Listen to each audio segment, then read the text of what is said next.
బ్రిటన్లో ఉద్రిక్త పరిస్థితులు నెలకొన్నాయి. వలసదారులపై స్థానికులు దాడులు చేస్తున్నారు. నిరసన ప్రదర్శనల్ని అడ్డుకుంటున్న పోలీసులతో ఘర్షణకు దిగుతున్నారు. ఈ క్రమంలో 100 మంది ఆందోళనకారుల్ని అరెస్ట్ చేశారు పోలీసులు. ఇంతకీ బ్రిటన్లో ఘర్షణలకు కారణమేంటి? ఇంగ్లాండ్లో ఆందోళనకారులు రోడ్లపైకి వస్తున్నారు. వలసదారులు లక్ష్యంగా దాడులకు తెగబడుతున్నారు. అడ్డుకోపోయిన పోలీసులపైన తిరగబడుతున్నారు. గడిచిన 13 ఏళ్లలో బ్రిటన్లో ఈ స్థాయి నిరసనలు జరగలేదు.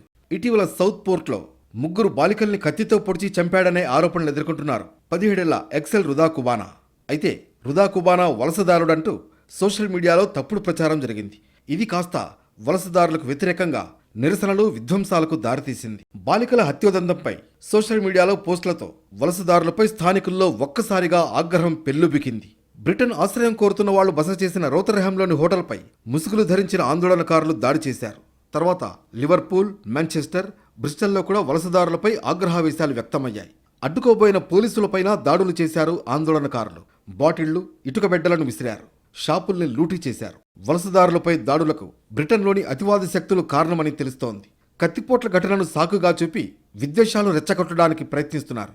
దీని వెనుక టామీ రాబిన్సన్గా పిలిచే స్టీఫెన్ ఎక్స్లీ లెనన్ ఉన్నట్లు గుర్తించారు. 2009లో ఇంగ్లీష్ డిఫెన్స్ లీగ్ ఈడీఎల్ను ఏర్పాటు చేసిన వాళ్లలో రాబిన్సన్ ఒకడు. ముస్లింలకు వ్యతిరేకంగా తీవ్ర స్థాయిలో ఆందోళనలు చేసే గ్రూప్ను తయారు చేశాడు. దాడులు, కోర్టు ఆదేశాల ఉల్లంఘనతో పాటు పలు నేరాల్లో దోషిగా తేలాడు రాబిన్సన్. కానీ ఇప్పటికీ బ్రిటన్ పౌరుల్ని చీల్చే పని ఆపడం లేదు రాబిన్సన్.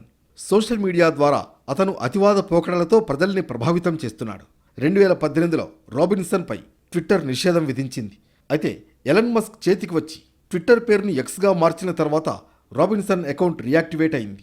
వలసదారులపై దాడులను బ్రిటన్ ప్రధాని కీర్ స్టామర్ ఖండించారు. ఆందోళనలను అణచివేస్తామన్నారు. విధ్వంసాలను అరికట్టేందుకు ఫేషియల్ రికగ్నిషన్ టెక్నాలజీ ఉపయోగించాల్సిందిగా నిఘా, పోలీస్ విభాగాలను ఆదేశించారు.